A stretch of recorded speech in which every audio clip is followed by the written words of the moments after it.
Hello and welcome back to Winter's Tales. My name is AJ Winters and tonight we're diving back into the Chronicles of Aelwyn. We have some usual suspects back in the studio tonight, as well as a new face and friend, Amy. How are we all feeling tonight, team? Slay. Nervous. We are here, we're queer, and we're ready. I second that. Get used to it. Just like, I'm here. They're doing something to me. Tonight's episode is sponsored by Emily K. Smith, our artist for Season 3 character art, as well as Sphinx Stationery and our returning dice partners, the Ravensridge Emporium.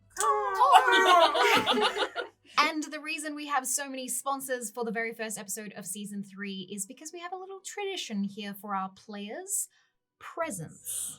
So, because the plot lines of this particular tale might need some new organization, we have been gifted some new campaign journals from the lovely Sphinx Stationery. Oh, hardcover. Equipped with new sections for NPCs, enemies, companions, an inventory, spells, locations, and even a quest log. Why big rings are. Oh shit! Oh my goodness. Sniff test? Oh, sniff test. Oh, the sniff test. Sniff test. Good. That's approved. Oh, that's a good Right. sniff test. This is beautiful. Plus wet erase foldouts in the front and back for stats and maps to be adjusted when needed during gameplay. So I have provided you all with some wet erase pens as well. Wow. Oh, no, I'll give luck like myself. Such a campaign journal makes me want to take notes. This is so cool. Secondly, the Ravens have a little gift for Amy joining us this season, but that will have to wait a little bit longer until after the recap of the story thus far. Yes, please. Previously on the Chronicles of Aelwyn. In a land where magic has been stripped from the continent of Aelwyn since the War of the Gods, 6 mortals woke without any memories of who they once were or even each other. Their only leads to their past or path forward were given in the form of matching lists of names that they each arrived with, an assortment of runes, ancient languages, and impossible ciphers tattooed on their bodies, and mysterious letters that magically arrived at sporadic moments to guide the group, or at least nudge them in the right direction. They may have stumbled their way in the beginning, but they quickly learnt that the 6 of them were at the heart of something big. A plot to infiltrate and take down the Blue Syndicate, a powerful and lethal criminal organization. But the more that the 6 pulled on those threads and leads, the more everything seemed to unravel. And when trying to prevent an attack on a port town, something that was tied to a ritual of some long-forgotten magic, the group failed. The small parts of their pasts coming back to them were starting to pull the team apart. But seeing the devastation that the Blue Syndicate caused, and knowing that whatever happened here was just the beginning, well, it does make any sane person reconsider their priorities. So, with that, are we ready? Yeah. Yes.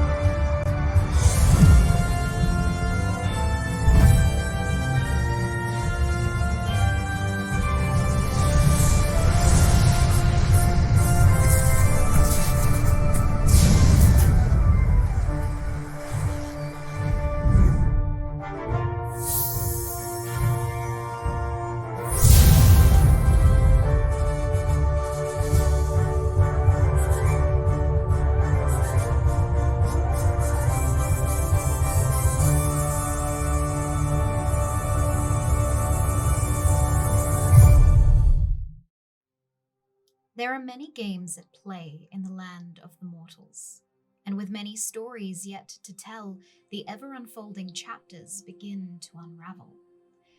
Woven paths for some to travel like tracing fingers across the ink, secrets across skin, slowly revealing the stories not yet written, we lend our voices to the Chronicles of Aelwyn. The rapidly cooling breeze clears the mind from those standing on the bow of a ship, decorated with freshly growing vegetables and child-sized clothing haphazardly affixed with wooden pegs. There is a mix of determination and apprehension from these three as they stare out to their approaching destination, the sea somewhat unkind the further south you sail. A lot has changed, and knowing what you know now, there is likely far more to change ahead. But tonight's tale does not begin here in this moment, brimming with the slightest sliver of hope reaching the recesses of these forlorn friends. No, we cast our minds back to a burnt city where 6 individuals made a choice that changed the course and even captured the attention of something greater. We begin with the smallest member of the Unmarked 6, a daemon born with sun-kissed skin, green eyes, freckles on their cheeks, and ringlets of pink tied up in a large bun atop their head. Wielding a large copper ladle these days instead of dual-wielding daggers, a single sleeve of silk set under a short tunic and an affixed blue cape. Roscoe. You watch from your vantage point, following Iggy out of the infirmary of the monastery here in Queensport, just keeping shy of the entrance into the main hall. From this distance, you watch him tentatively approach a woman wrapped in a blanket by the reflection pool. You catch glimpses of her long dark hair and coppery skin. You try to overhear them, but your attention gets pulled elsewhere as you first hear and then watch another member of your group leave the infirmary. The 7-foot-tall Arator with stark white hair, short pale fur, finely polished hooves, and an impressive set of horns, Aneska. You don't know why, but she is leaving, and quickly being followed by Cadence. Cadence. Your lighter limbs struggle to keep up with this muscular beauty. Dark skin, almost like the wood of a walnut tree, but as soft and as squishy as the stem of a flower. Natural for an Avanthame such as yourself, the plant race that populates the northern forests of Aelwyn, though you're still not sprouting any flowers yet. I have to go find her, Cade. She's my daughter. Yeah, okay, I get it. Just don't go alone, okay? I will find someone to go with you. Can you please just wait for a second? For what? She's my daughter. I have to go after her. Sorry. You cannot only feel the heavy smoke in the area, but the smell of burnt houses, festival food, and bodies mixed together from the devastation the Blue Syndicate caused to this town. It is bringing tears to your eyes whether you want to cry or not. Roscoe, your attention is pulled elsewhere again as Everard stands up from the infirmary bed. He looks over at you, a fellow daemon, but with blue skin and golden brown eyes. His white scar down his face less prominent with how pale he looks from whatever injuries he took in the battle here. Before you can even feel relief or joy that he is up and moving, he shakes his head. The two of you share a long stare, and you know without a shadow of a doubt that there is an apology in his eyes. But more than that, there is fear. You blink, and he is gone, further down the corridor and out of your view, and somehow you know what choice he has made. You've been denying that pull within yourself, and as you are left alone in this briefest of moments, Iggy consulting the woman in the blanket, and Cadence's pleas to Aneska failing outside, the same choice presents itself to you. Stay or leave. I think in this point, Roscoe's visions in the past have all been of her being like by herself, and I think she's now realizing the weight of that. I think she has a bit of like a panic attack, and she just like overload of information and realizing things. I think she's just like, I can't talk to anyone right now. And if there's another sort of opening or like a staircase or somewhere where I can just like sort of run to and go sit for a little bit, that's probably where Roscoe's gonna go. You tuck yourself up the spiral staircase and sit in the recess of one of the arched monastery windows. From there, you can see the burnt buildings and destruction to this simple port town. And further from that, the docks themselves like outstretched limbs to the ever-expansive water of the Nilor Sea. And in your hand, the bell of the Hidden Ones. One ring of it, and they promise to sail you away to a life far from this. It's like kind of selfish, but I think she's like, she wants to help everyone, but everyone's splitting off. And I think she's just like, I think I need to help myself for a second because I don't know what to do. And I think she rings the bell. As if they sensed it, or maybe they stuck around just in case, you watch as their sails begin to appear on the horizon. And you feel an almost comforting sense that their promise was kept. You slink away, as Roscoe is known to do. The shadows seem to embrace you, and you leave undetected. Amy, could you please roll me your first recall roll? But could you do it with these? Yeah, very nice.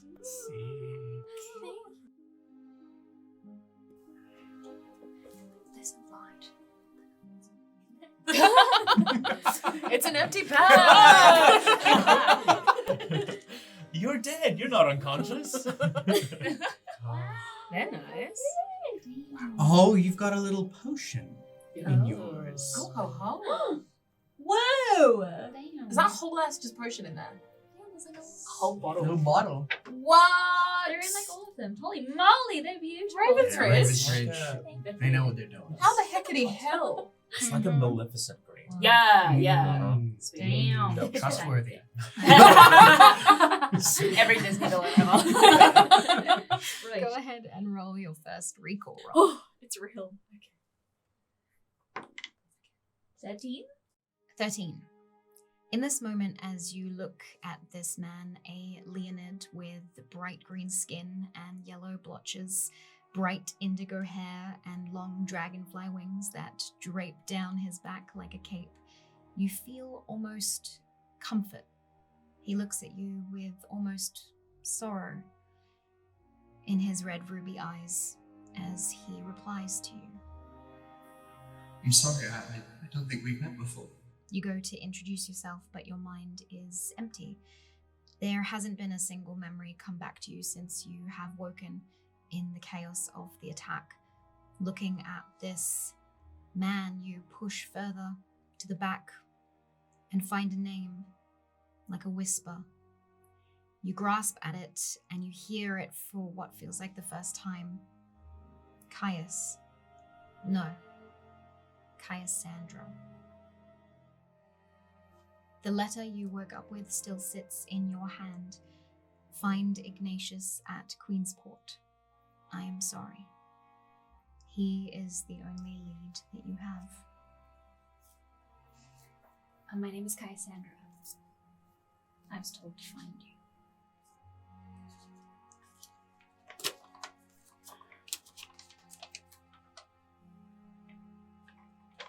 Well, you've done a very good job. Iggy. This woman before you is somehow clearer than before.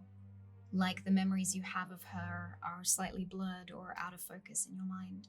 Yes, she has long dark hair and coppery skin, but her eyes hadn't been this bright before in your memory. And now they look like pure gold. And her freckles that glisten off her like flakes of starlight, and almost glowing cheeks and skin at the areas that would see the most sun, like the tips of her ears. She's a daemon, but there's something almost arcane about her. As she looks at you, lost like you were not but 21 days ago, you also have a choice to make.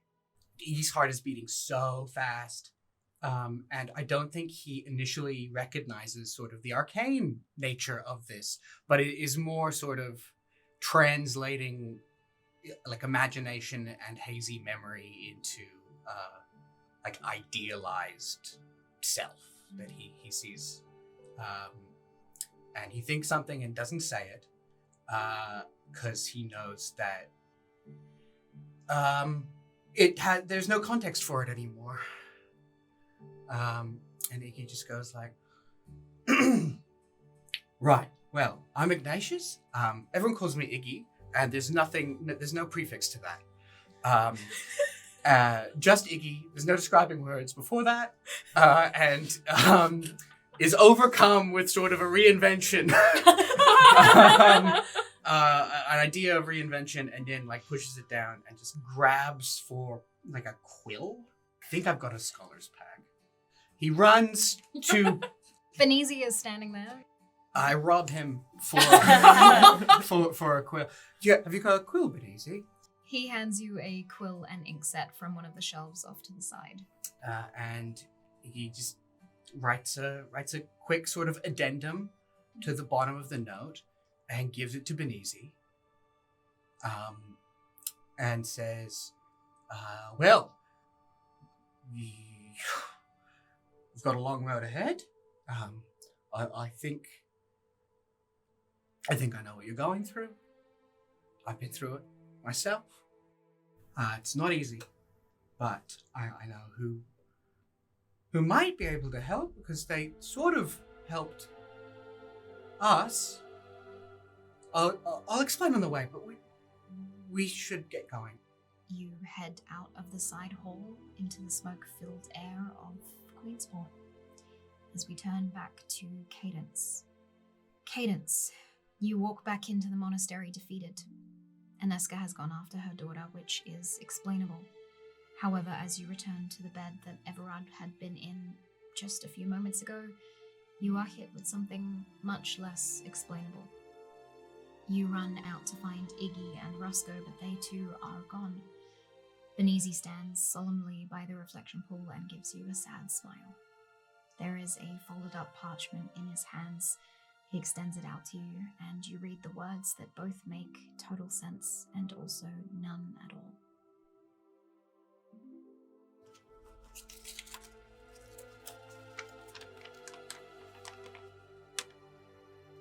Kaya's got found out. She's been mind-wiped and tattooed like the rest of us. I'm taking her to Jobel to get checked out. Find us if you like, but the mission is over without her. I have to make sure she's okay, see if I can jog her memory. I think we lost. Oh, God. I think it's over. But in case I'm wrong, I can't say goodbye to you all. I said it to one family member today, and I couldn't take it again without breaking. I hope you understand, but I understand if you don't, love. You know that you are not meant to use magic or Osanite in Crestfell, but you do not hesitate for a moment. You reach out to Everard first and hear a shaky breath as the only reply. Then to Roscoe. What do you say? Hey, hey, where are you? Do you reply? How far away would I have? You are making your way through the town, a few streets away from the docks, I'd say. Hi, Kate. Are you okay? Yeah, What's wrong? No, I'm totally fine. Where are you? I'm in Queensport. I went for a walk. Okay. Are you okay? Iggy's gone, Aneska's gone, Everard's gone. I don't know where Huxley is, so I'm just wondering where you are. Fuck. Stay there. I'll be back. Sorry for leaving. I'll be right back. Just stay there. Finally, you reach out to Huxley, but the reply has a strange echo as it comes through the crystal, but also from behind you. You turn to see the kind face of a mostly human man who looks to be in his 40s or 50s, but you know he's far older than that. Tall and wide-framed, a bit of a dad bod, but mainly emphasized by his muscles and stocky build, wielding a giant hammer, and adorned with many a pocket and all of the bags. Huxley, you enter into the grand hall of this monastery, placing down the body of an injured citizen as you do so. One of the attendants helps them to the infirmary. As you limp towards Cadence, you took some damage during the earthquake and might have twigged a knee or something. You see that there are tears in their eyes, and they're holding a letter. Kate, are you right? What's wrong?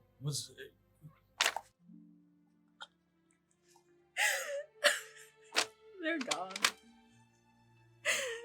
They're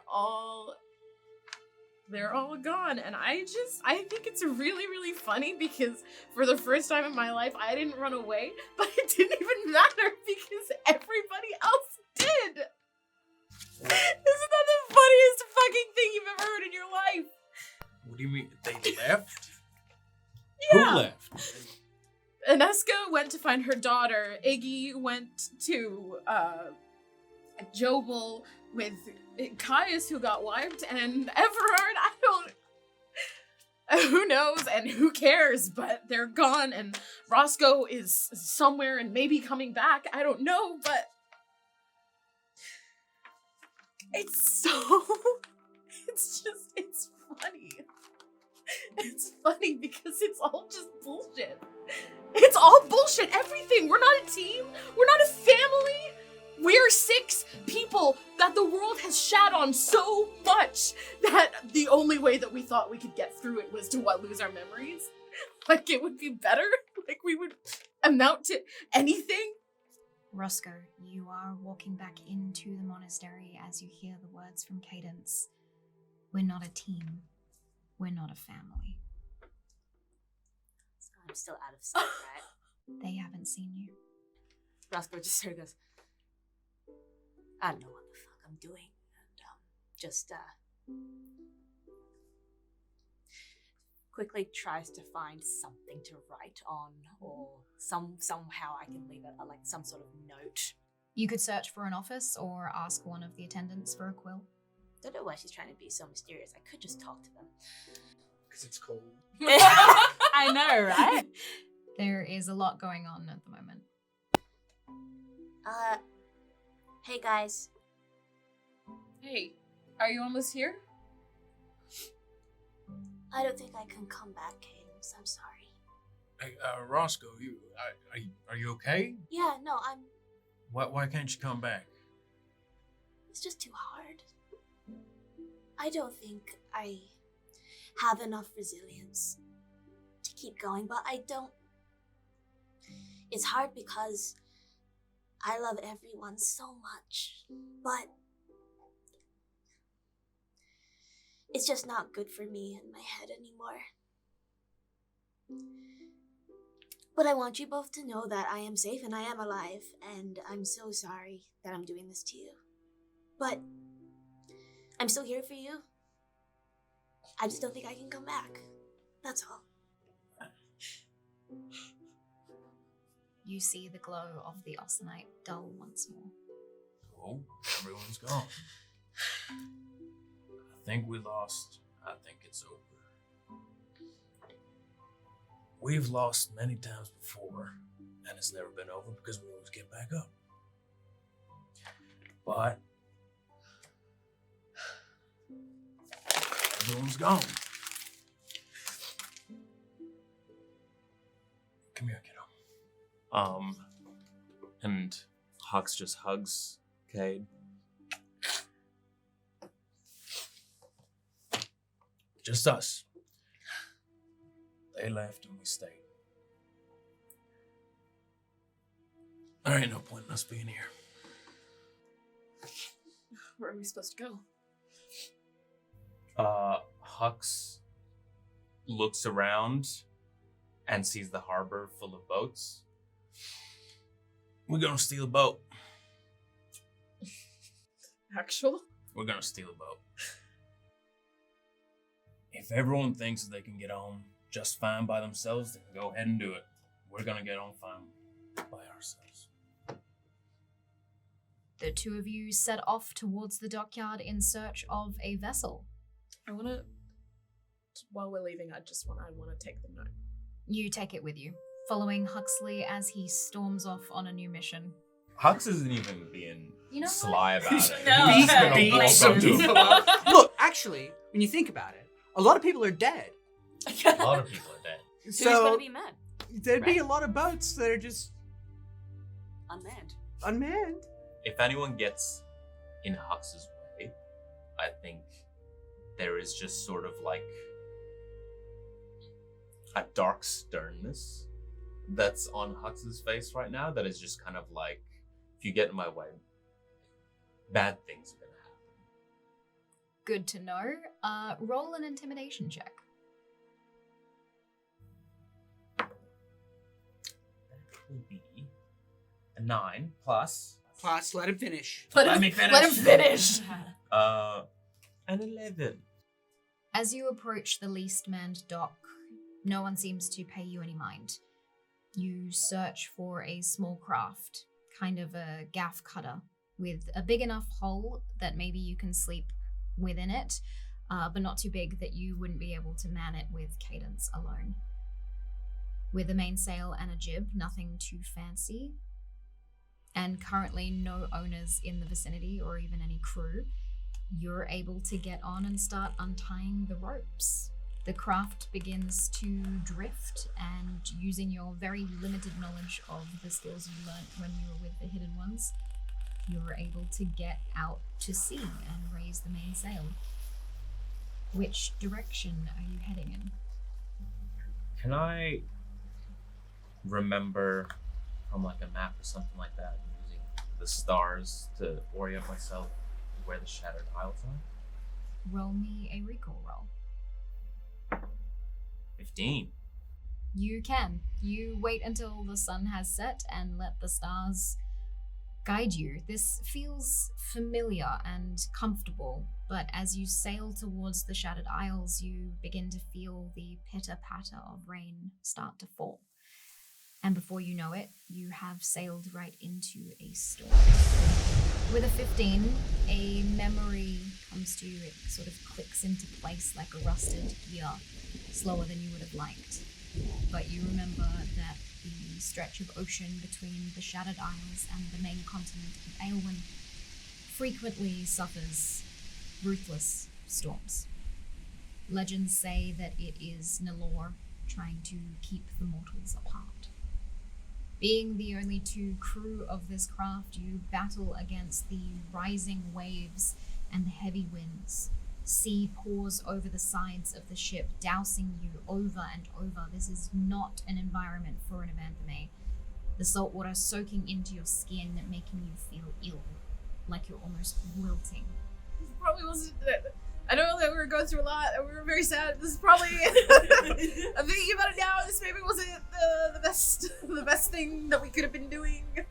Hux grabs like a oil treated kind of like tarp and basically wraps up Cade. Hux, I think once they hit the storms, Hux is like relieved because I think Hux starts crying when they start big storms.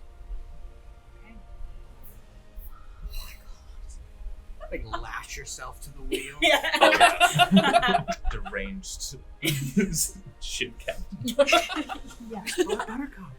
Buttercup's with us. Buttercup is shivering beneath your tarp as you hear thunder crash above you and watch as lightning almost immediately strikes out, lighting up this dark and stormy sky that almost seems to reach down to you. Hux is almost maniacally running around, like rigging sails and sort of trying to tack through the storm with very little regard as to how close he's bringing them to the edge. But he's like sailing right through the storm. Roll me a strength check. That's gonna be 7. Let him finish. Plus 3. plus 10. You lose grip of one of the ropes you were trying to fasten down, and it whips out into the wind, almost flailing amongst the chaos. The two of you are trying to brace for impact as wave after wave smacks into this small vessel. You look to Cadence, who is shivering, their skin shriveled up from far too much salt. You don't even feel Aven's presence here out at sea. There's another one leave. I'm gonna start climbing up the mast to try grab onto this rope from the top. You climb, your calloused hands gripping as tightly as they can to the framing that is soaked through. You feel your boots slipping as you do so. This craft is not built for open seas, let alone storms. Crash! Another strike of lightning.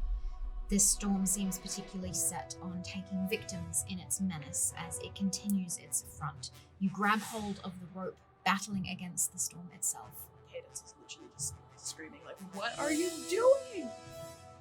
Rigging the sails. I'm gonna Yeah. gather the rope and just launch myself from the top down to the bottom to try bring it tight. If I take damage, it don't matter. Roll me an acrobatics check. Oh, He's nimble. high acrobatic skill on Loxley. It's gonna be Uh. 7. Your knee gives out as you land, your other foot slipping and going straight through the floorboards. You hear the terrifyingly familiar snap of bone. What? Oh no. You yank your leg out, lying there, face up towards the storm, the relenting rain beating down on you. There's a moment, and you'll replay this in your mind for days to come, weeks even, of something calling to you, something deeper, something festering within the storm, around the storm, and here in this moment, this calling, it offers you help.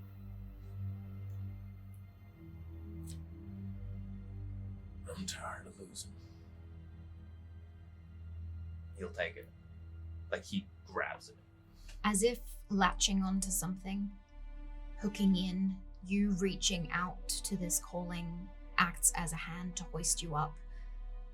It doesn't feel like Even. It makes you feel stronger, but you know that it's dark.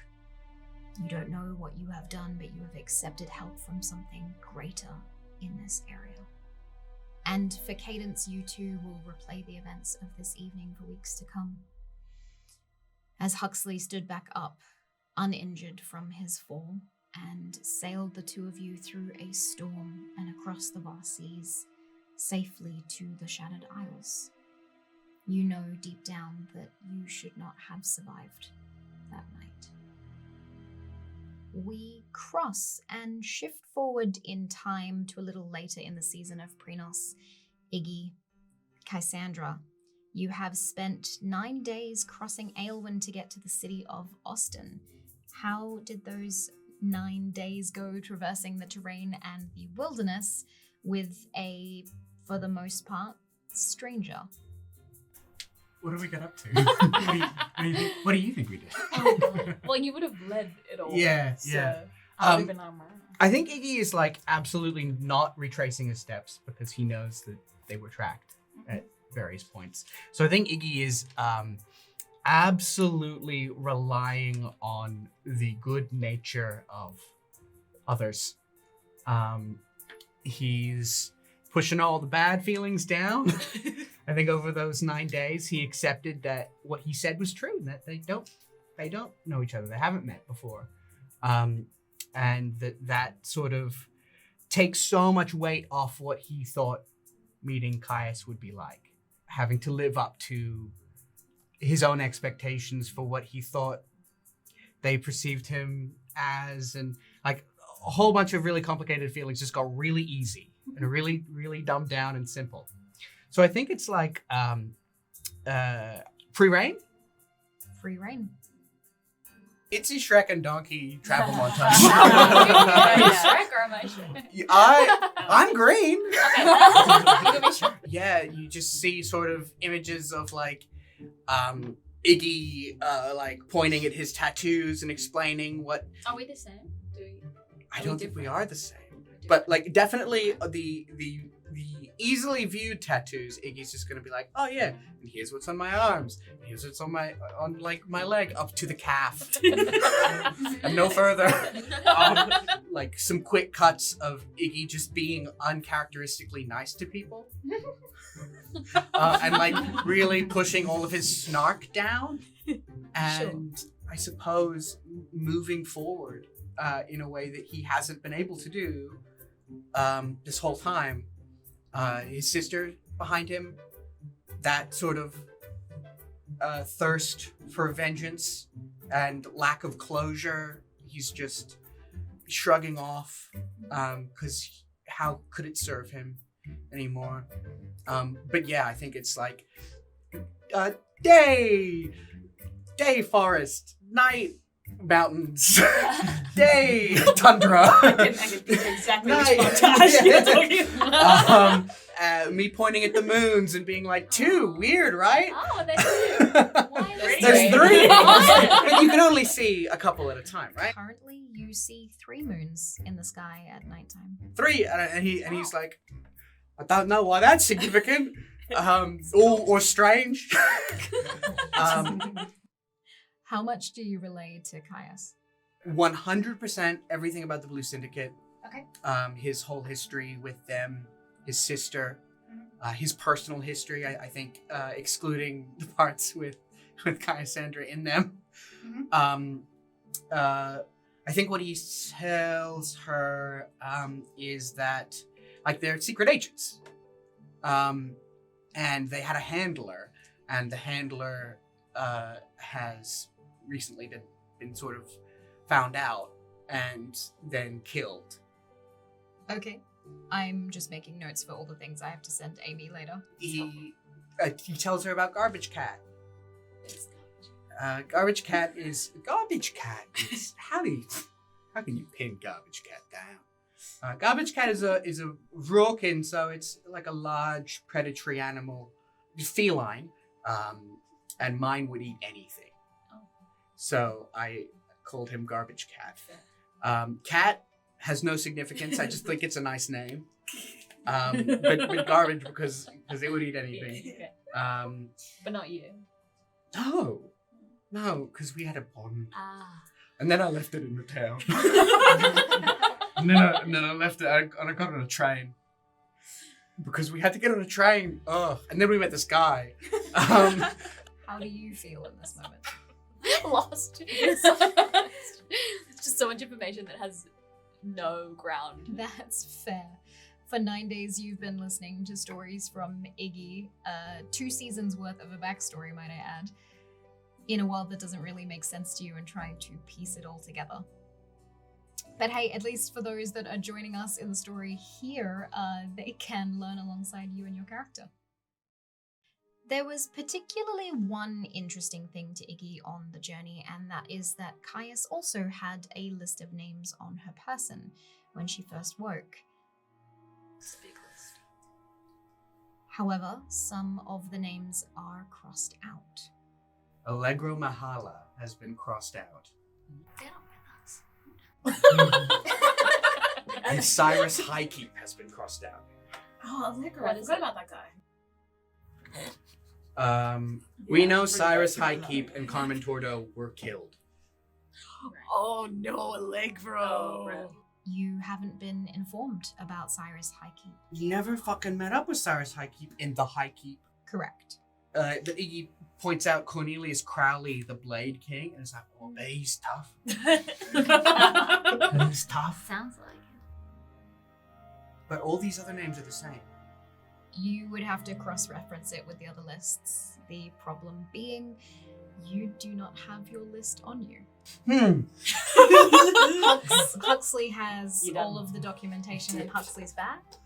You done dipped before collecting, so you cannot. But I will give you a chance. Roll me a recall roll. Roll for photographic memory. Yeah. It's 13. I'm sorry, the DC was set quite high with that one to remember every single name on that list. Oh, no, Elspeth Highmore. She's good. We think. we had guessed that these were people who knew us. But when we had our memories, that is. But now I'm not so sure. Shit, I shouldn't have left so quick. But of course we had to. Yeah, so it's alright. You hold on to hope that Jobel, the man you are seeking in the city of Austin, has copies of all of the lists and your medical reports so that you can investigate the new tattoos on Caius and maybe find some answers. On the 9th evening, you stand staring at the 8 mountains that make up the city of Austin, the aqueduct that connects them acting as a circular wall of sorts. And you remember that you're not supposed to return to the city, or at least not as yourself, as the citizens may recognize you from wanted posters that were plastered across the city for a few days, actually, until it was said that you were either killed or locked up after the trial of Allegro. At a certain point, Iggy stops and just looks at like the walls of Austin and goes, He gets at his grappling hook and goes, no.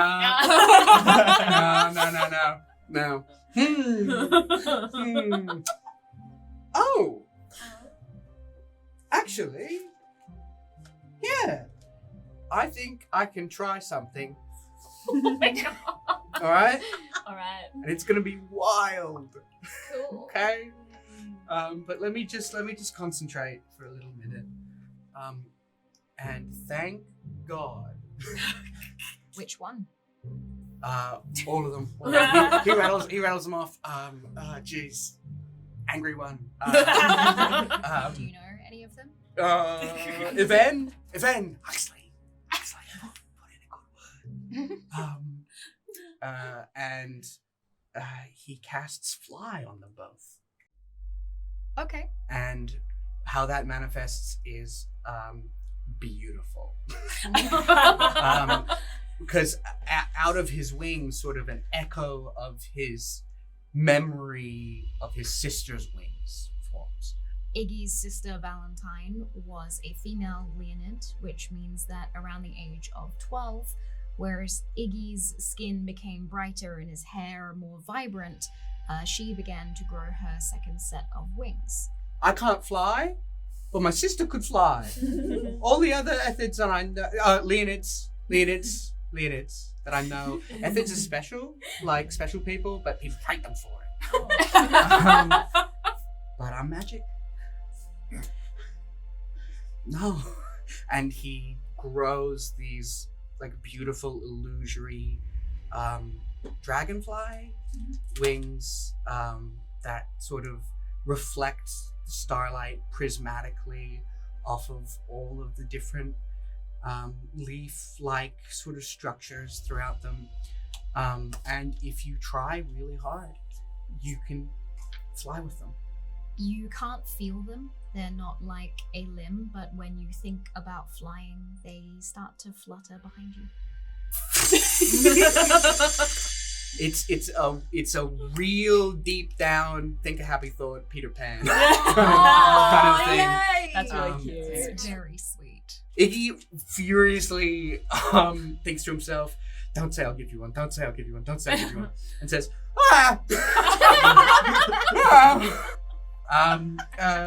"Believe in yourself."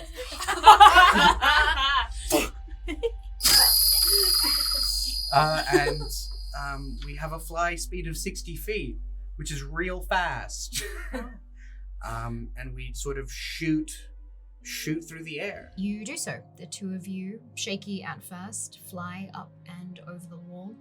The city of Austin is breathtaking, lit up by lanterns and small Austinite-powered lights, reflecting in the calm water of the aqueduct drifting from mountain to mountain.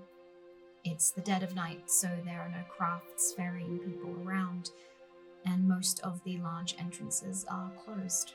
The Adamantine district where you first woke Iggy is easy to spot, decorated in the distinctive Adamantine Academy red. Do you head for... Straight for the Adamantine Academy. Okay. Iggy knows he has friends here, but also knows that discretion is key. Of course. You stick to the shadows and land down on the balcony that you once tried to escape from. Now, facing it, trying to break in, I feel like we've come full circle. Is it the same? For the most part. As you see the geometrically carved stone doors and windows, you can sort of see through them into the darkened interior of the adventurer's apartment. Luckily, no one has moved in, but the doors to the balcony are still locked. You could call Jobel. Yeah. Or break into the apartment. Oh, awesome. Yep. Hey, Jobel. Hey, buddy. Ignatius? Yeah. Yep. What? You look for me where we first met. The infirmary? Look for me in the apartments where come up to my room. Wait, are you in the city? Mhm. What? Yeah. Wait, did you say the apartment? Please don't tell me you broke in. Stay there, I'll come to you. All right. Within a few moments, you hear the rummaging of a rushed key in the door, and Jobel enters and quickly shuts it behind him. Okay, I wasn't followed. I found another one. Caius. Oh, hi, hello, you're new. This is Jobel. Jobel helped treat us when we first awoke. Another one. Right, that's good. I mean, not good with the... I'm Jobel. Before you, Caius, stands a 7-foot-tall Arator. Yeah, he is. I thought he was tiny. He is very thin, quite lanky. His arms and legs seem disproportionately long to his torso. But he has these short, goat-like horns that curl back that are a reddy brown color. Last time I hugged him, it was awkward. I forgot about that. His fur is short and sort of a sandy color that extends up to his hair atop his head, which is a mop of strawberry blonde curls. He also has thick hooves and very well-maintained tusks that don't interfere with his top lip. Jobel probably isn't the first Arator you have seen on your journey, but probably the first one that you've interacted with. The word Arator, although you wouldn't be able to explain how, feels so comfortable in your mind. There is no doubt that that is what Jobel is, just as you are a Daemon and Iggy is a Leonid. He looks at you. He looks back at Iggy. It's lovely to meet you, Caius. I will... of course, help you to the best of my abilities. But it's been a long time since you've been in the city, Iggy. A lot has changed. Yeah, we really fucked up. Yeah. What? Okay. What do you mean you fucked up? I fell in Jobel. Holy shit. I know. But how could we have not fucked up? Well, I'm sorry we couldn't be of more help. Nethys is no longer on the team. They are dealing with some civil unrest. There is an uprising going on in the city of Austin at the moment. Why? A group known as the Shepherd's Alliance have been secretly infiltrating places of power across the 8 mountains of Austin in order to strike when called upon, trying to take down the higher powers of the city and create sort of an equal balance between the citizens. That sounds awful. Well, as much as their cause is just, they did strike an attack about a week ago, and Amari's sort of dealing with the cleanup of that mess. There's been a lot trying to hunt down members and so on.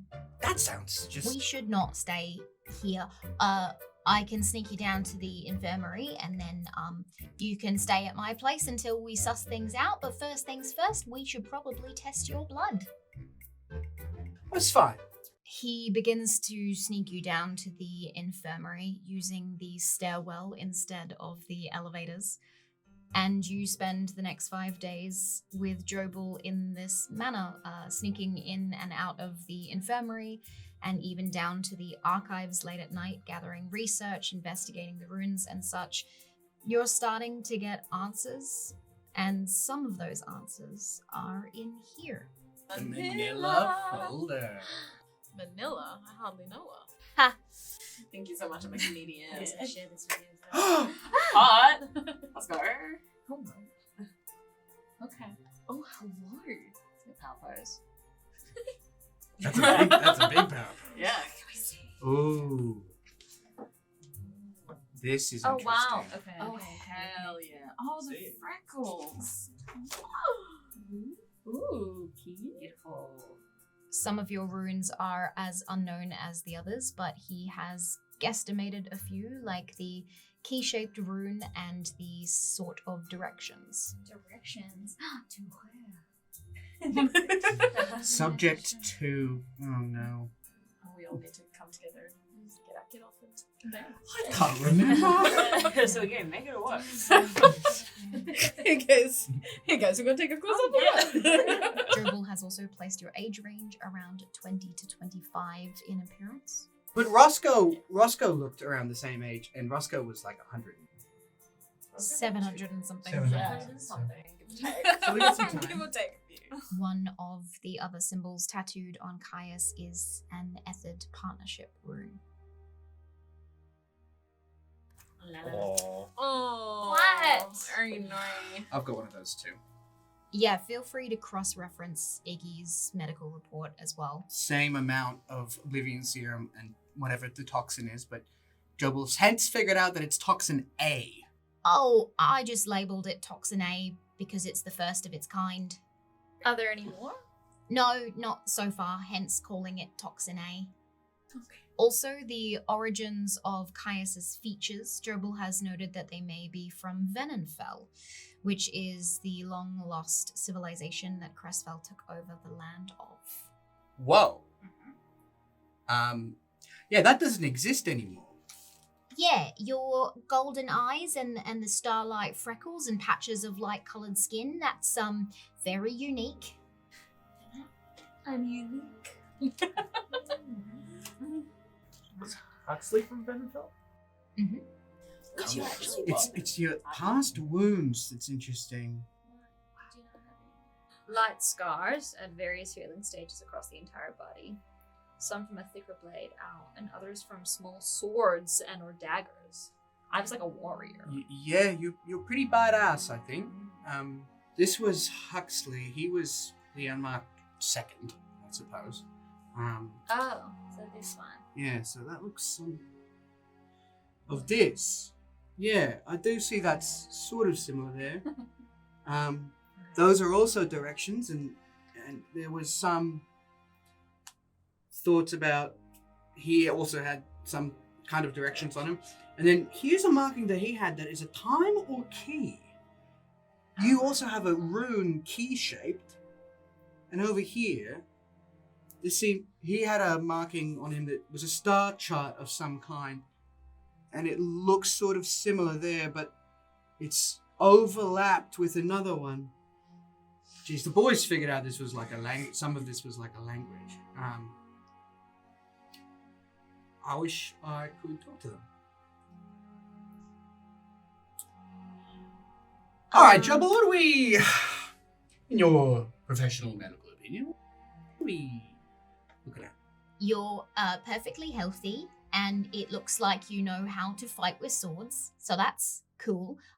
But this list, your version of the list, it's very different. Well, firstly, it's on a different kind of parchment, but also it kind of looks like the handwriting is a good but not perfect forgery of the original handwriting that Iggy's list was written in.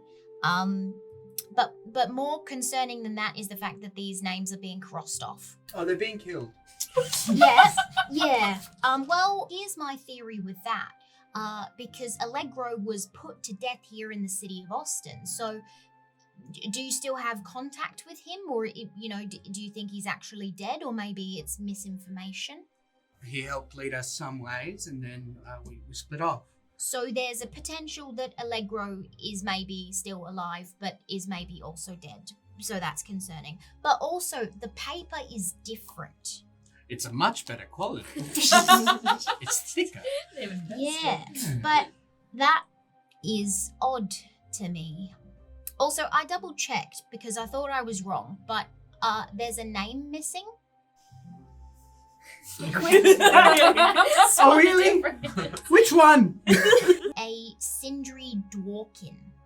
Sindri Dworkin. I don't know if it was Sindri or Cindy. It looks like.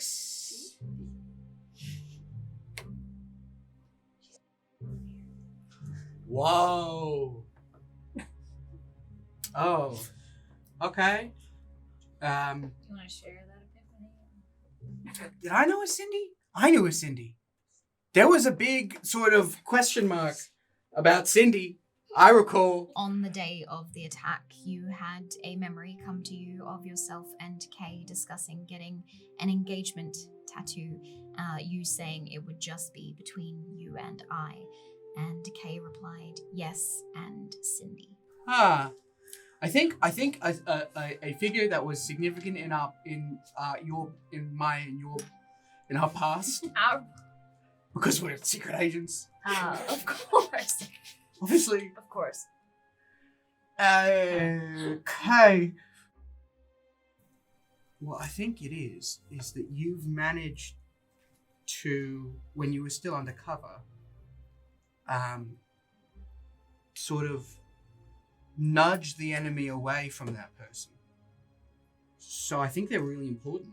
From Cindy, Dworkin. Yeah, I think it might be Sindri. I don't know, but it's the name's missing on Caius's version. I mean, that's a more positive spin. I thought maybe it could have been the person who forged it and they didn't want their name on the list or something. You know, that makes a lot more sense. Well, if we were keeping something between you and me and Cindy, then maybe Cindy's the new Kay. That would be so good. Oh, Kay was so useful to just have to talk to and about. And from, and to hear from. From where? From undercover in the Blue Syndicate. Our mole could tell us what to do, where we had to be to foil their plans. Not that we ever did. well, I could start looking into who Sindri is. All right, but off the books, please. Oh, everything's been off the book. I You're mean- living in my apartment. Like, and this it's is such not. so nice as well. I love your Lovely. apartment. Thank you. I like helping. It's just very chaotic at the moment. Amari's not even replying to my messages. But this seems very time pressing. Something's changed, and a town in Crestfell got burnt and destroyed by the Blue Syndicate. So I don't think it's over. I don't think this is done. Fuck! We cut across to Roscoe, who is out on the open seas with the Hidden Ones. You and Donovan and his wife, Mimi, and the oldest member of the ship, Isa. The ship itself is adorned with hanging vegetables and herbs, the spare ropes between sails converted into makeshift washing lines, and a garden bed built into the deck near the bow, with sweet-smelling flowers and peckled citrus fruits. What have you been up to for the last 14 days? I assume I've been going to ISA as some sort of like therapy to deal with my feelings of guilt. Yeah. But also, I assume I've been really enjoying my time on the boat and like doing all the things that my people have always done and feeling like accepted and just being integrated into the culture and just like absolutely sliving, I think. And eating like good food, probably learning how to cook even Mimi better. has been talking you through many a recipe, but your favorite evening so far has to be when they brought out a large brass basin and everyone on the ship added an ingredient one after another, like a big celebration, cooking it together as a giant family. So many spices and seafood with a sticky pastry flake that went in, the smell making your mouth melt and the taste turning your insides into warm slush too. Sort of like a paella, but complex. You have integrated yourself quite well into the chaos and culture of this craft. Every morning, the washing is hung, the children playing and jesting using the sea gem to camouflage themselves or change their appearance. There is music at any and all times of the day, singing sea shanties or playing a conglomeration of different music instruments. Something strikes you on a particularly cold eve as everyone seems to be adorned in handmade knitwear from Isa herself. As you listen to the music and watch the dance, regardless of the cold weather, they are free here. And this feeling tugs at your mind. Roll me a recall roll. Yes. Oh, not one? You remember that one of your tattoos was a beat. Yes. You spend most of the evening, even through the celebration, and even with your life of solving these puzzles prior to being here, so far away from this moment right now, feeling this need to tap out the beat and find an answer. And so, you go about trying to decipher this beat. What else do you think Roscoe has spent her time doing? I think Roscoe is trying to just learn how to be happy as part of the family, because I think she's still also feeling a bit disjointed because she's the new one coming back into it. And she's like, yeah, no, these are people that I should know, and this is the thing that I would have been part of. But you know, it's still that guilt of like leaving her other chosen family as well, feeling happy but still feeling displaced. So just trying to be amongst it. I don't think she's really dealing with her feelings very well. I think she's just distracting herself, probably with this beat as well, being like, this is something I've got to figure out. Let me do this instead. I will cry another time. that sort of vibe. Yeah. I think she has just been enjoying going with everything. If like Donovan or Mimi or Isa want her to do something, she's like, yeah, and she'll just like do it and learn things as she goes and just literally just going with it. Going with the flow of the waves, as Donovan would say. And I think also seeing that everyone is so unfazed by everything reminds her of herself, but it's a bit different now because she's just like, none of these people, Zara, awkwardly, like went through that just then in the city of Duke. They went through other things and like ostracism for being the hidden ones and all that stuff. But it's like, I think eventually she goes to Isa or someone and be like, how do you cope? How do you cope exactly? With what, my dear? With just feeling bad about things. I'm happy, but I'm sad. I don't know how to be unbothered by things. I was unbothered, and then I became extremely bothered. And I'm still bothered.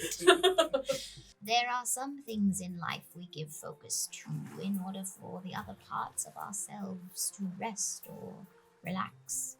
And sometimes they invade our minds and make us feel like it is the most important thing in the world. But look around you. Everyone here is thriving and surviving together. I don't think anyone can be truly troubled when you realize that your story is up to you. We write our own destinies. Yeah, I guess you have a point. Sometimes I feel like I wish I could forget everything and start here again, feeling happy. But then I feel like I like who I am now because of what's happened, so I don't want to forget. So I think I am just going to have to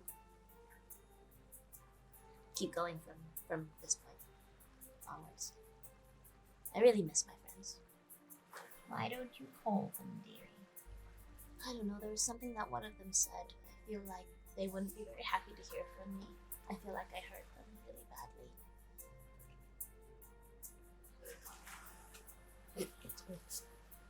Well, you could never truly break a friendship. Ships are always repairable. Right, Reggie?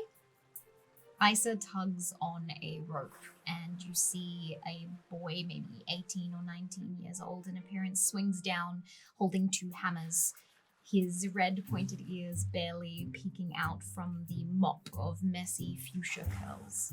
He loves to tinker and fix things, and he looks at you with these 2 hammers out and then goes, nothing is ever truly broken. I like the way you think. That's very nice.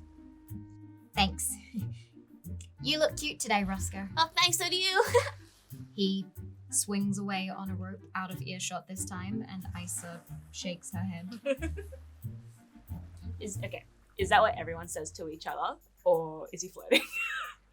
Okay. Oblivious. And he goes back to the room that he shares with 6 others and says, "She called me cute." Dang it. Isa hands you some herbs that she starts to pick from the hanging garden. I think you have some unfinished business, which is probably why you are in 2 minds right now. Why can't things just be easy, Isa, honestly? Life is never easy. Yeah, I know. I mean, if it was, we wouldn't be here on this ship. That is true. And wouldn't that be a shame? Isa gestures out to the open blue sea before you. It feels like home. Yeah. I've never stepped a single foot on land, so I wouldn't know any better. You haven't? Born and raised on ships since I was a wee one. So you've never stood foot on steady land? No, and I'm scared to. That's fair. It would be a wild adventure. I think you'll have a fun time. Or I'll be ill, yes. But hey, I'll be there to hold you up if we ever go to dry land. Maybe for my 2000th. Eh? I appreciate that, little dot. Could I also ask, is my... Everyone's skin is still like red and everything, right? Mm-hmm. Did I have the ability to make my skin red as well? No, your skin has reddish undertones to it, but it is not the bright red pigment of most of the hidden ones. There are others on the ship like you, however, that have a little bit more Daemon lineage mixed in. There is one particular child who has the bright red skin but black hair, who likes to pretend that they are a pirate from the Shattered Isles, crafting a variety of different pointed hats that do not look like pirate hats. That is adorable. Yes, sweet Jet Raven Tinderflint. Isa takes the herbs back from you. What do you do? Is there like a crow's nest? There is. I've got climb up the crow's nest, sit in the crow's nest. Okay. I'm gonna go and think for a bit. Thank you as always, Isa. And don't forget to eat. Yes, I'll eat. All right. She puts her wooden spoon down, walks back. We cut back to Iggy and Caius, who are sitting in Jobal's lounge room amongst stacks of borrowed books from the archives and many a half-drunk mug of tea or sap. There are all different types of papers about and a soft whirring from a mechanical pet seemingly sleeping on a cushion beside you. Jobal writes notes frantically as you discuss options. All right, not looking great. What can we do? I mean, you know what I told you. There was an orb in the sky and a crystal shattered the ground and entered into the crust of the earth beneath our feet. And I can change the color of my skin.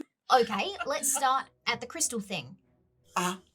Jobal rummages through the piles to find a giant tome and opens it to a flagged page. I think it's a pillar. A much larger and deeply disturbing one, but it makes sense. A pillar is sort of a manifestation of energy that one can use to ground a spell or a ritual. it's ancient stuff, but usually they're smaller, and you place them at different points in the runic circle and then join them together using shale, and that sort of feeds in the power to achieve what you want to achieve. Oh no. Yeah. Wow. We've known for a while that they were trying to... on the back of our lists... Oh! Shit.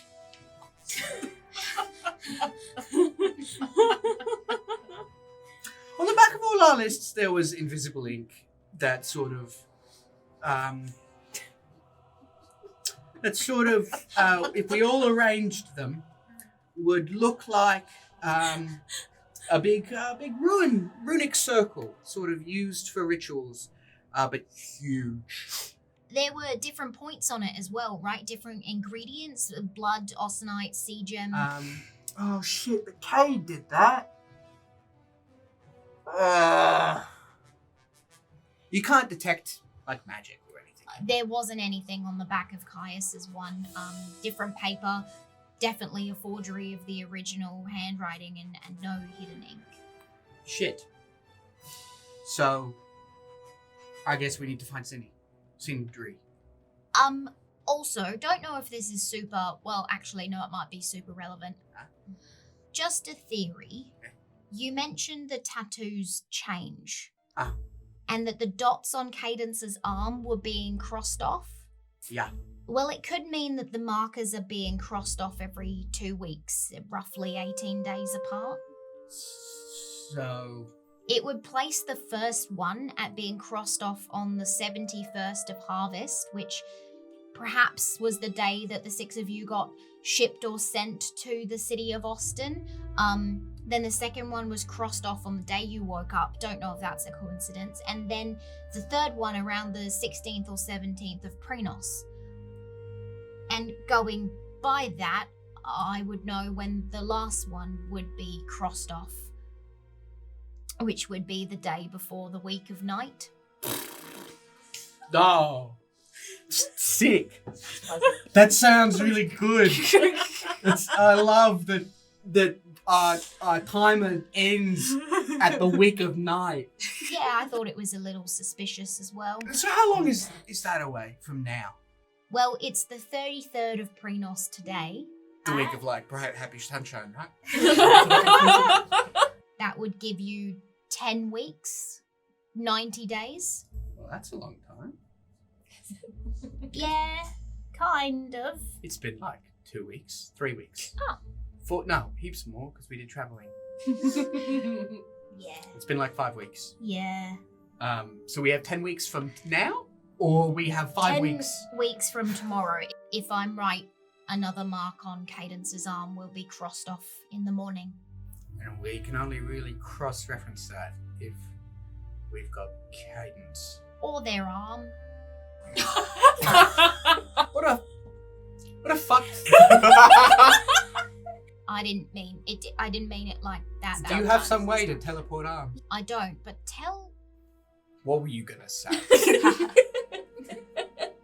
Well, teleporting would be something to think about, but I would need to... Anyway, I think maybe you need to get the band back together. I've just separated from the band. That was 15 days ago. But that's pretty recent. All right. Well, everyone went like. Can you help? with what? Can you ping everyone? Me? Yes. What? I mean, I could try and message them. I need locations. I need if we can triangulate where they would have gone to, because I don't. You don't have any indication of where they would have No. gone. Right. I left them. No, I got. And then You didn't call time, them? You and didn't- then you time didn't- happened. I left a note. It was real sexy and mysterious. Like the austenite, you could reach out. Oh yeah. Right. Oh yeah. I could do I it. could reach out. For I could you. reach out. Why are you saying it like that? I mean, I could reach out. I'm just saying that in the morning, you should at least call Cadence and ask if another marker has been crossed off on their arm, because at least then we know that there's a countdown to this ritual where giant pillars are being lodged into the earth of Aelwyn that may or may not correlate with the eve of the week of night. So this is going to be a globe-trotting adventure. Yeah. Shrek and Donkey. That's it. That's it for me. Whatever this is, it's big, and whatever it is, it's happening in 10 weeks. So it's up to you whether you want to call them or not. Oh, shit. Okay, I'll think about what to say on that call. All right, I'll let you sleep on it. No, thank you. I'm doing the best that I can. You're Appreciate it. doing way more than any one of the rest of us has done. So I want to acknowledge that, and also follow it up with the expectation that you could do it all. We'll be going now, and we will sleep on it. All right, well, I'm going to head back to the archive and see if I can find anything pertaining to the week of night.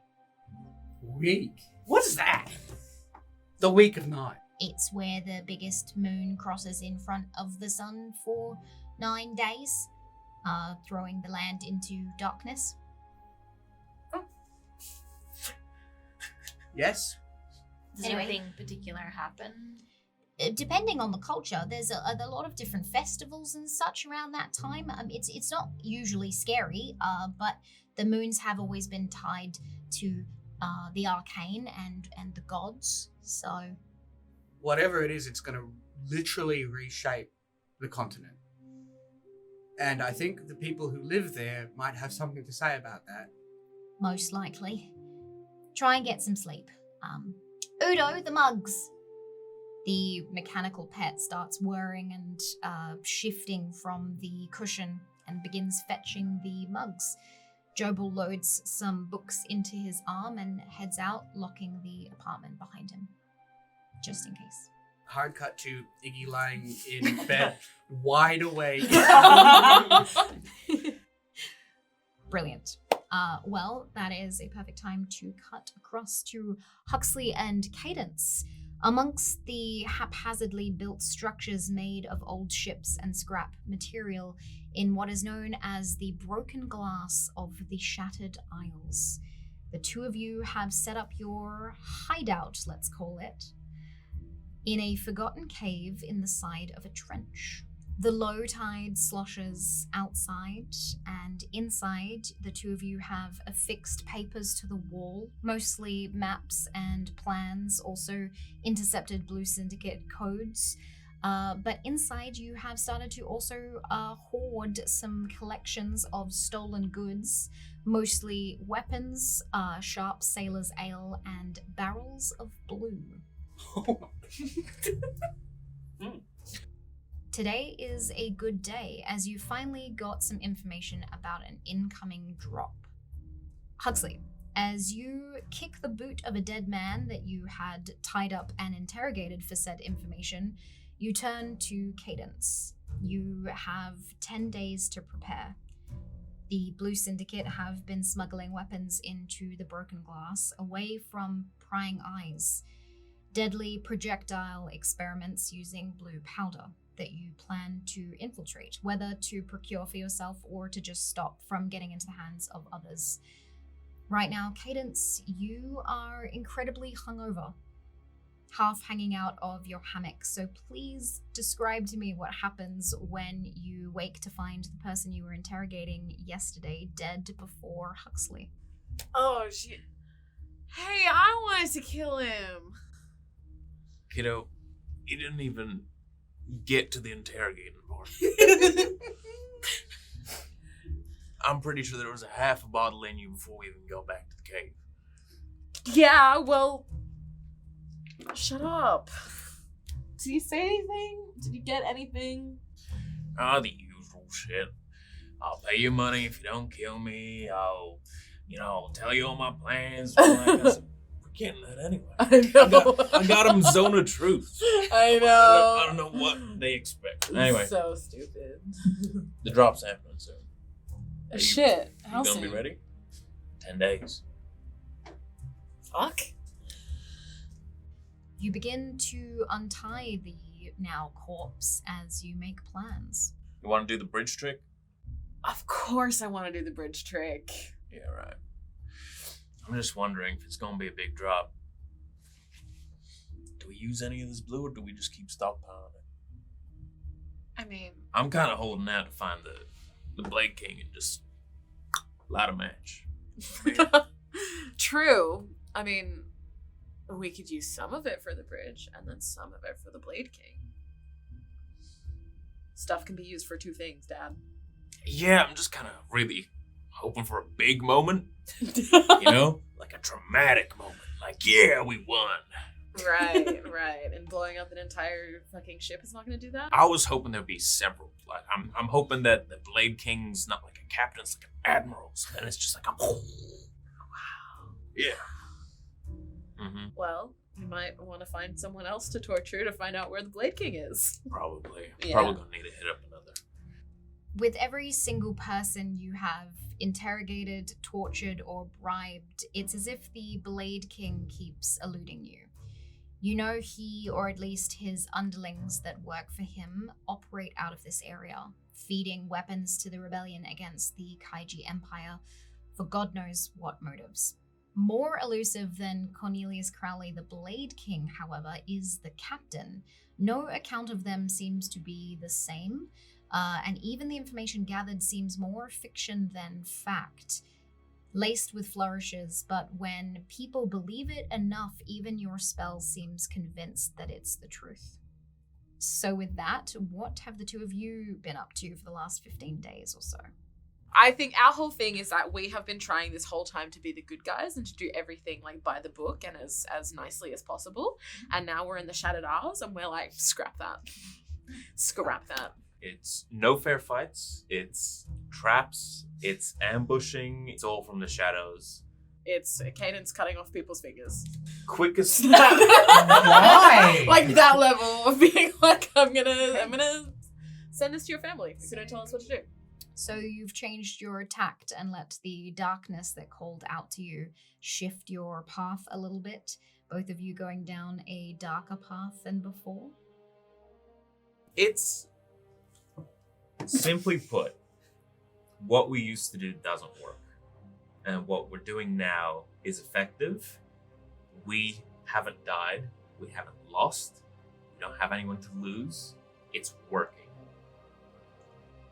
And Buttercup has an eye patch. And Buttercup has an eye patch. Not for any other reason, just for fashion. Okay. Yeah, good. Someone fucking Just for fashion. Buttercup swings down from the third hammock that you have tied up for him as well. The usually white chitterwing, a round ball of fluff with wings and a tail, is no longer a pristine white, but instead a dirty parchment color. His yellow eyes are still bright, or at least the one that you can see, as the other one is being covered with a decorative eye patch. He roly-polies his landing, cheep cheep, and places a vial before you with a note inside of it. You can... Oh, we're playing D&D, guys. We're playing D&D. I'm like, thank you so much, buddy. Thank you. You take it out, and it reads, "Your delivery is ready." You have been able to procure alcohol and coin, even this cave that you are in, after bribing or threatening a particularly wimpy yet connected man that works at a place called the Ink Well. What's his name? So many pages. Value. Value. What's the value on that guy? Hey. Thank you so much. It might also be a code name, based on the fact that he works in trade and currency exchange here in the Shattered Isles. Regardless, he gets you the things that you ask for when you ask for them, but it is around this time, as you are lugging the dead body out to the trench to throw into the ocean, that you receive a message, Cadence, for the first time in 15 days.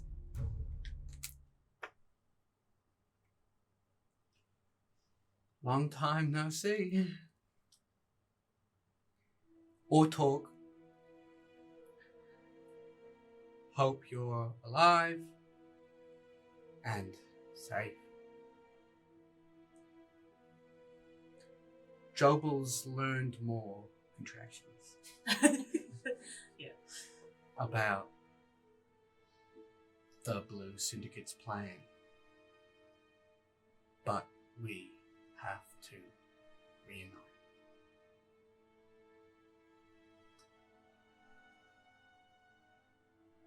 Sorry. Who dis? I see.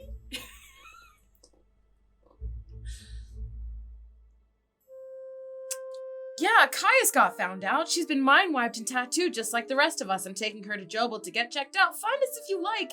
But the mission is over without her. I have to make sure she's okay, see if I can jog her memory. I think we lost. I think it's over. Hey, Huxley. This time it comes through Huxley's Osanite bracelet. Hey, Iggy. Look, I'm kind of busy right now. I'm gonna call you back later. Hux, we gotta go! Okay. Caius, you return later in the morning with Jobel to find Iggy. So it didn't go so well? No, I think they're, That bad, eh?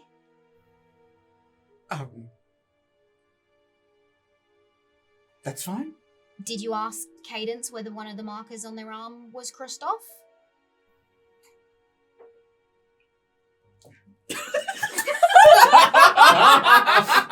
Hey, Cadence. I know you don't have to say anything. I just wanted to check in as to whether if one of the markers on your arm is gone, it might be significant. This is a little later in the morning for the two of you. I hold up. Two things. I would have detected magic this at some point. Is there anything? Nothing. Brilliant. Second, I just want the record to show that Cadence rattled off the letter off by heart. Has read it and reread it and reread it. Third, I can count, I can spell. I'm doing so good, guys. English major. Third, oh, she just yeah, one sec.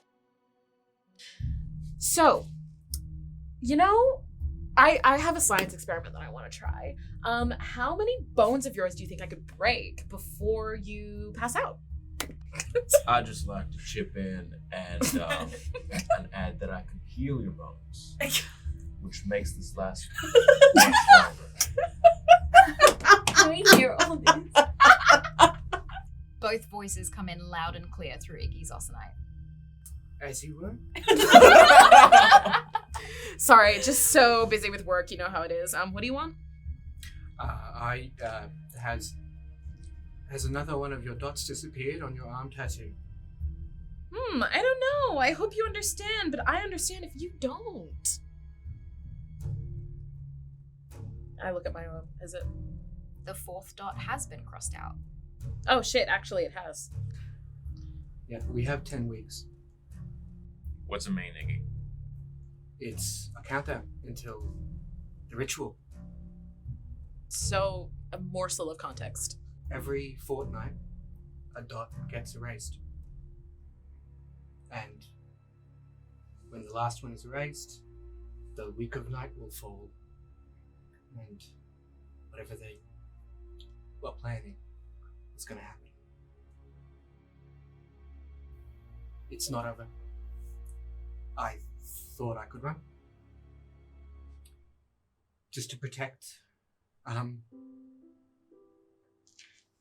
Caius.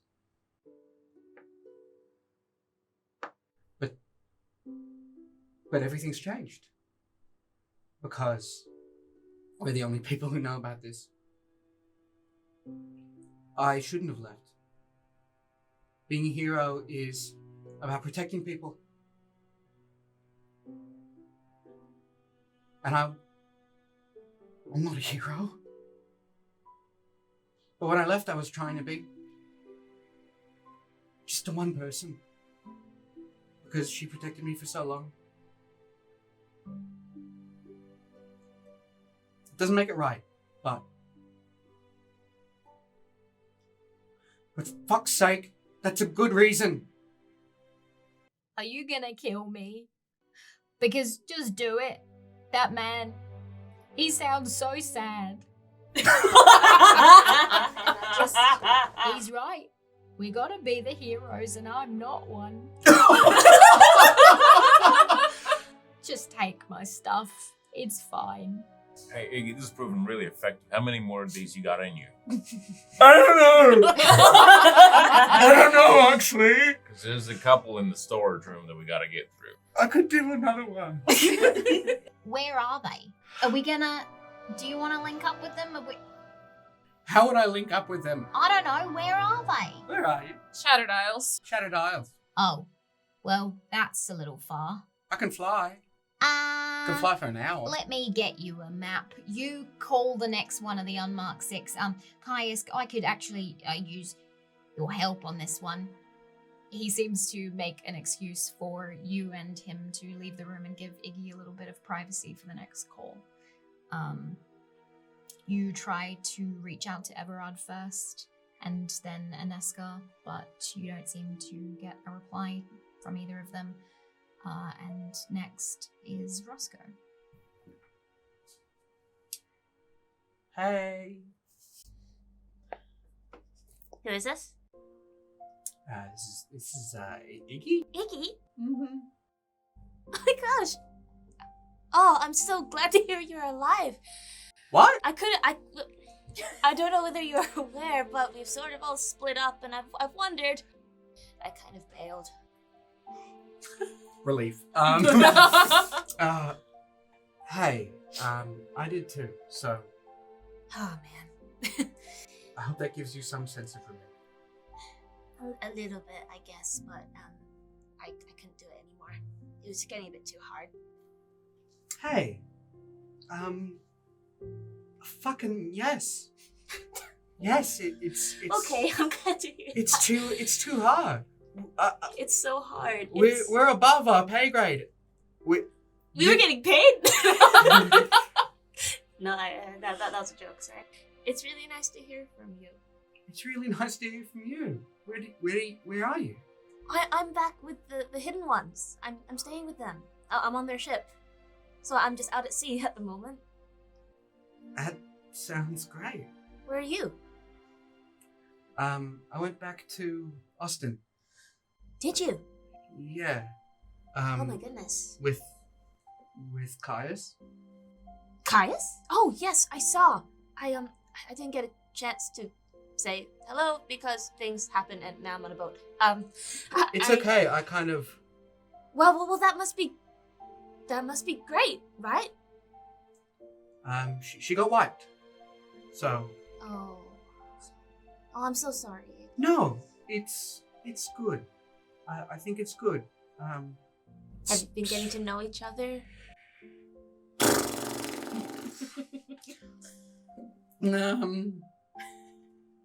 Right. I think I've been talking a lot about myself. Well, hey, that's nothing new, right, Iggy? Look, it's gonna be fine. It's gonna be okay. Uh-huh. But we've learned some more stuff about the whole situation. Yeah. At least Jobel has theories, and I think they're Jobel. pretty good theories. Yeah. Love that guy. Yeah. Oh my god. Yes, I definitely need a direction, and he has supplied me with some. But the direction is pointing back towards everyone else. Oh. Uh-huh. Oh. Do you know where anyone else is? No. And you're just in the ocean. I'm in the ocean. I'm in the. I'm. Yep. In the ocean. Any like landmarks in the ocean? Ocean, I guess. Ocean marks? There's a lot of ocean. You know that the sun has been setting to your left as you've been with the hidden ones, and you seem to be traveling up north towards Coldre. Well, actually, from what everyone else has been mentioning, I think we're heading towards Coldre. You know me though, I've never been very good at directions, so who knows. You always seem to find yourself in the right place at the right time. I immediately think back to We're not a team. We're not a family. Yeah, I am a bit too good at that sometimes, I think. So, we need to Find everyone. the others. Do you know where anyone is? No. No contact? I think I just feel terrible, to be honest. I'm trying to work through it, but it's kind of hard to because, you know, we got so close. We're family, you know? So it's hard. I feel like everyone's mad at me. No one is mad at you. I think this is an impossible situation. We were attacked. A city was attacked and we tried to help and we couldn't. Yeah, that was a very Humbling. experience. Did not feel like a hero that day. No, but we have 10 weeks to feel like one. Oh, another deadline. Lovely. I know! And hey, get this. The deadline is the week of night. What is that? I know! What? Isn't it crazy? Sometimes people say things like they're the most normal things in the world, and I'm like, that's wild! That's crazy to me. That's a wild thing you just said. A week of darkness. Great. That. It's to do with the moons. The moons? Yeah. Of course it fucking is. I know how you feel about those Those moons. fucking moons. But look, I suppose what I called you for is to let you know that that big sort of crystal thing that got shot into the earth, Yeah? that's one of many to come, if not have already have come. Right, okay, that's not good. So, I don't know. I'm gonna call the others. Yeah, that sounds like a good idea. Yeah. Yeah, no, that's, Anything else? No. No, it was really nice to hear from you, Iggy. He doesn't hang up. But he waits a few seconds and he goes, Roscoe, I think that of all of us, I think you were the most lonely. And I don't know why you took up the mission. Maybe it was because you didn't have anything to lose. But if you found something on that ship, you should keep it. Because we might lose. And if you do that away from whatever you found, whatever home you've made, I don't think that would be right. That's very compassionate of you, Iggy. I just know that the person I thought was my home is gone. And I'm still trying to figure out what to do with that. But I don't want that for you. I don't want that for anyone. Yeah. I think for the first time I'm properly scared of what will happen if I come back. Because I think you're right. I think I was very lonely and I didn't even know I joined in the first place. I didn't care and now I care a lot. And I'm a bit too scared to lose this. But I'm also scared to lose you guys. I don't want something bad to happen to you all. I Hey. still care about you. Hey, bad things are always gonna happen to us. But I think I've been thinking that that's because we're preventing them from happening to other people. And if you can be a bulwark against whatever tide is coming and save that one ship, that one hidden thing that they've managed to hold on to for so long, then I think you'll be a hero. It's not about fighting whatever evil the Blue Syndicate represents. It's about helping people. And that's why we failed. Because we couldn't, and we didn't. Yeah. But you still can. Well, thank you, Iggy. I think I have a lot to think about. Well, no matter what, we'll be on the other side of this necklace. Oh, I don't know what you got. I got a wristband. I think I also have a wristband.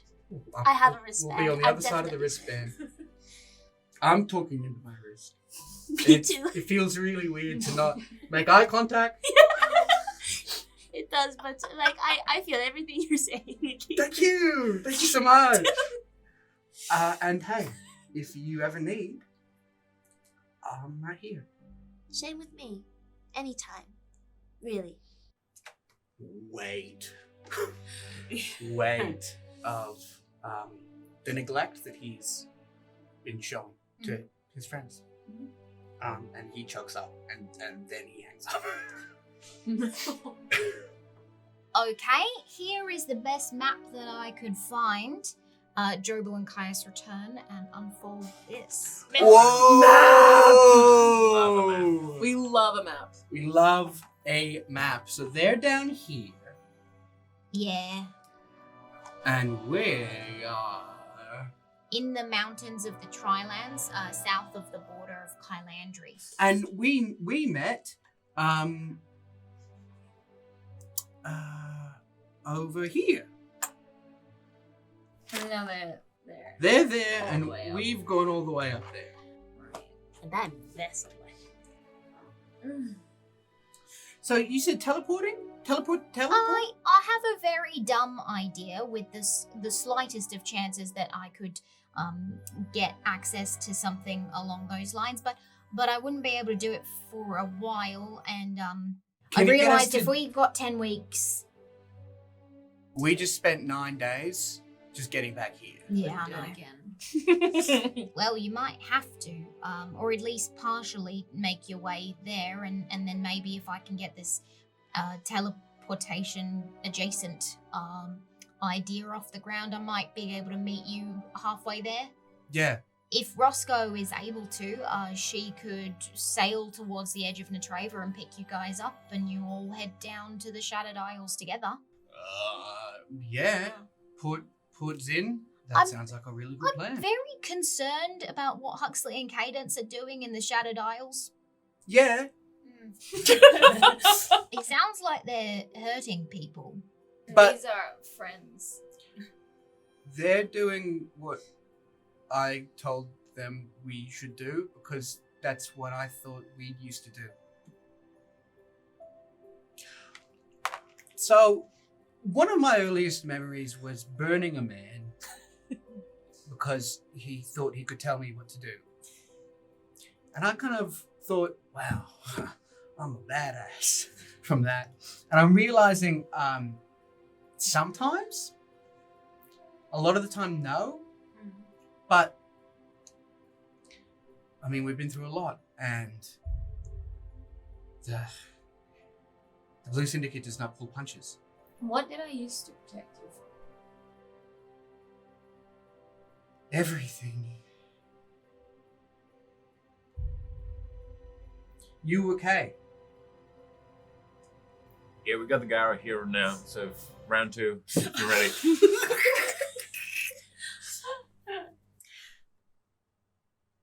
Despair. I'm holding the answer. Well, with that, things are almost set into motion.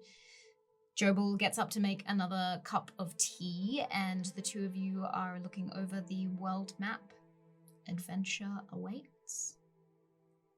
This is as far as I wanted to take you because Jobal's got a lot of answers and it's safe here. And I'm really good friends, and the people that I know here are like super, super upper class. Like we're talking princesses kind of thing.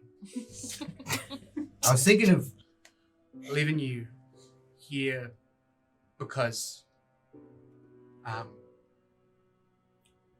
wanted you to be safe. No, that's not your choice. Okay. Well, what do you want? Like, I don't know why, but I feel safe with you. And I don't want to stay here if you're not here. Then we'll go. And I